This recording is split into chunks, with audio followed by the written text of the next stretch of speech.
Hey everybody, Nick here, and today I got a review for you of this little guy. This is the Ruike P-121 Hussar. Rake, I guess, whatever. First off, though, I want to thank my buddies Frankie and Bird over at the Birdshot IV channel for sending this little guy along. It's an interesting piece. I wouldn't have got a chance otherwise, so I appreciate it very much there, Frankie and Bird. Next thing, this is, well, let's do a size comparison. This is not a small knife. Here it is against the Ontario Rat number 2. And the Rat number 1. So you can see it's Rat 1 size, roughly, which is a fair amount of blade, 100%. Here it is against Spyderco, as always. Another larger knife, the ZT 452 CF. And, what the heck, the Kershaw Fraction, $35 knife from Kershaw.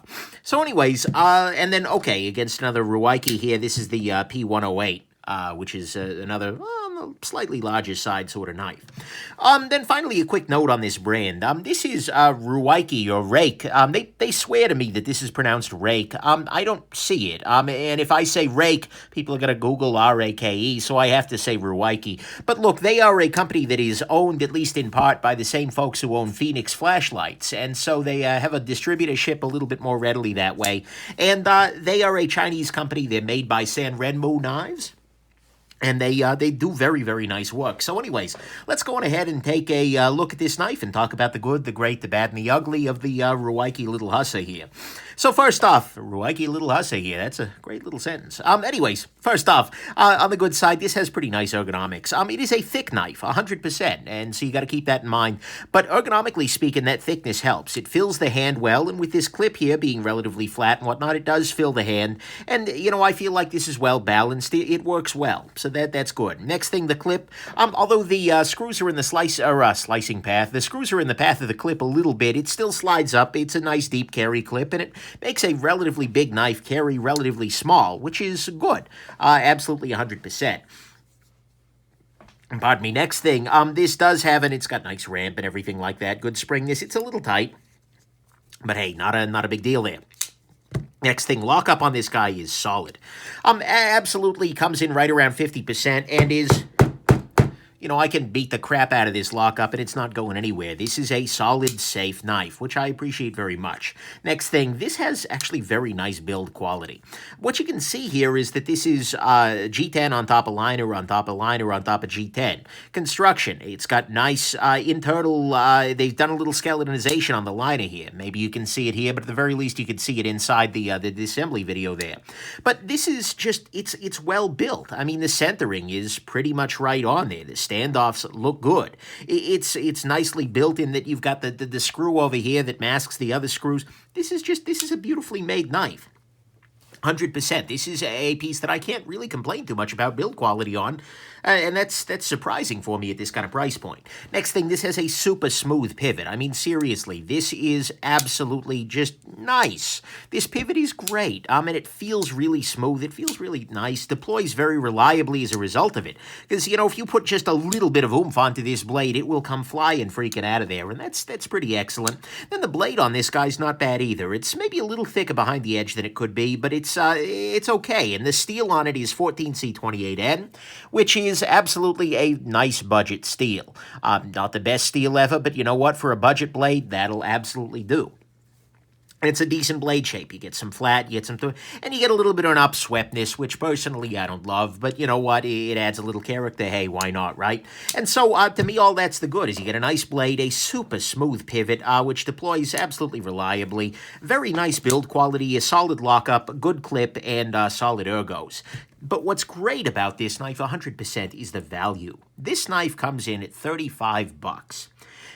That's serious value because you're coming in with a decent steel, 14C28N. It's not super high-end, but you know what? It's okay. I can work with that. The action on this is great. This is a very, very nice action. There are very few knives in this price range.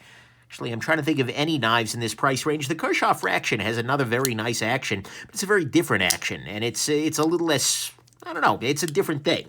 But there are very few knives with this kind of action, and then this build quality, this fit and finish at $40, $35 is really, really impressive. This is outbuilding the Ontario Rat series by a mile. It's outbuilding basically I mean, I would say it's even built a little bit better than the Kershaw Dividend and Link, which are kind of my standard for build quality at that kind of price point. This is just value-wise, this is off the charts. This feels like a much more expensive knife than it actually is. When I looked it up, I was expecting like 50 or 60 bucks. Ruike, don't change your prices, damn it. But still, the value on this is really, really strong. And so to me, that's what's great here is the value, 100%. So on the bad side, first off, Ruike, I hate to say it, it's kind of a silly name. Because, look, like I said, I mean, I understand. You say it's pronounced rake. I could say this is pronounced penguin. That would be equally plausible. But the simple fact is that, if I say rake, no one knows what I'm talking about. Maybe it's going to be the case that they'll get enough market saturation that you can say rake and people will think R-U-I-K-E.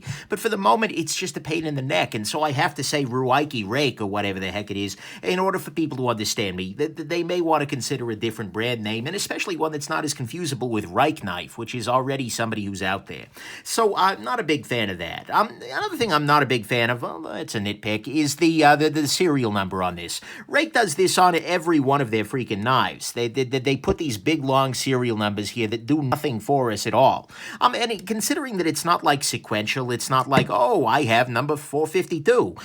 Maybe it is, but it's hard to tell what's going on there. I'm not a big fan of that. Why do you need that many digits on my blade for no damn good reason? Next thing, this is just a hair over 3.5 inches. Depending on how angry the copy is at you, this could come in anywhere from, 3.6 to 3.7-ish inches. It's not, that's not a great size because in many places in the U.S., there are limits that say over 3.5 inches is illegal. And so when makers come in right around 3.5 inches, I always advocate that they come in a little shorter rather than a little longer than those lines. I get it. This is a Chinese company. They may not know what inches are, but still, it's a thing. That's rude. I'm sure they know, but just don't care. But anyways, that's a deal. Next thing, there are a couple of little hot spots. The clip does get a little bit hot spotty with serious bearing down, but the biggest hot spot is just it needs two chamfers. It needs one chamfer right here, and it needs one chamfer on the other side right here. This would be very easy for them to do, and frankly, it's easy for you to do at home. Just get yourself a respirator or do this underwater, because G10's nasty stuff, and then just hit it with some sandpaper and round this off. That'll make it a lot more comfortable in the hand than it is right now, because it's got those sharp 90-degree angles, but those are little hot spots there. Next thing, although this deploys reliably 100% of the time, the detent is a little bit on the weak side, in that it will absolutely pop open if you give it the right kind of... Oh, come on, now it's not going to freaking do it. Well, either way, you saw it happen the first time. This absolutely, there we go. This will pop open with a little bit of provocation. I'd like to see the detent firmed up just a little bit. It's not a big deal. It's not a huge, serious, ugly problem. You saw it took a little doing, but the detent is a little bit weak. And then finally, Ruike as a company, Rake, is not known for a super consistency. What I mean by that is that, every time I've posted their stuff, like this little guy, the 108 and whatnot, people have said, oh, I love mine. Oh, mine came with terrible centering. Mine came with no detent. So basically, you're going to want to buy one of these guys from someplace that you can return it if the detent isn't good or if the centering's off or things like that. Just, make sure that you can, make sure you've got a way out, is the only other thing I got to say there. And so to me, all of that is the bad. That Ruike is not known for is not known for super consistency. The detent is a little bit on the weak side, although it's not a big deal. It's got some hot spots from the clip. It could use some chamfers here and here. It's just over 3.5 inches when it needs to be just under. It has the silly serial number here, and I'm sorry, the name still just isn't working, guys. On the ugly front, I gotta be honest here. I'm not seeing anything super ugly. It's a nice piece. And so that brings me into the final conclusion here. This is now the fourth rake knife I have reviewed. And I continue to be really impressed by them because they are making knives that are designed to be done well inexpensively. They make these patterns that they know that they can nail and they can do a great job with at a nice price point, and they keep delivering really incredible value. This is another of them. It's a great little piece because they're using decent materials, 14C28N, G10, etc. They're making it well. I mean, seriously, fit and finish-wise, this is pretty solid. It's got a great action. It's a really solid tool. And honestly, I like this piece a lot. I think it's a really solid knife, and it's one that could serve somebody very well for many years to come. But what this knife should be more than anything is terrifying to Schrade and Kershaw and CRKT's sorts of CEOs. Because, okay, just as a point of comparison, and not to beat up on Kershaw, they're not unique here, but this is a $35 Kershaw. It's got 8 CR13 MOV steel. The grind on it is just awful. It's not well finished. It's thread locked shut. This is not an incredible knife. It's okay, and it's a sign of progress, but it's just not great. This is a $35 Ruike, which has got some nitpicks, but there's no ugly here, whereas this has a festival of ugly involved. And again, this is not a bad knife, but it's just not as good. And so, unfortunately, as I said in the review for this guy, this is able to survive because right now Kershaw and whatnot are the people who are in the Walmarts, the sporting goods stores. They have the wider availability. But the moment that Ruike makes it into these kinds of big box sorts of locations, gets their supply chain up and running in that way, it is going to be some apocalyptic times for American budget makers. So they need to be, the Kershaws, the Crickets, the Schrades of the world, need to be looking at these and saying this is the bar that you're going to need to be able to meet when that time comes if you want to survive into the future. Because this has got to be really scary.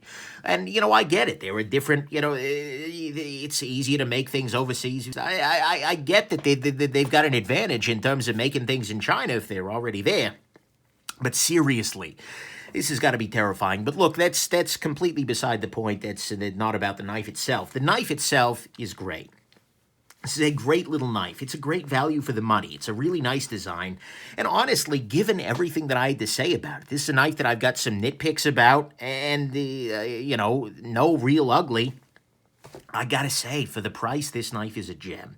They've done great work here. They've hit a great price point, and I'm really impressed here. This is a great little knife, and at least in my mind, Ruike is very rapidly becoming sort of budget brand to beat. And it's the first place I'm going to send somebody who wants to spend, very little money and is okay buying something that is purely made in China. There are other good competitors out there. The Rat 2 and D2 steel, now that it's out there, is good. The steel wheel cut jack, etc.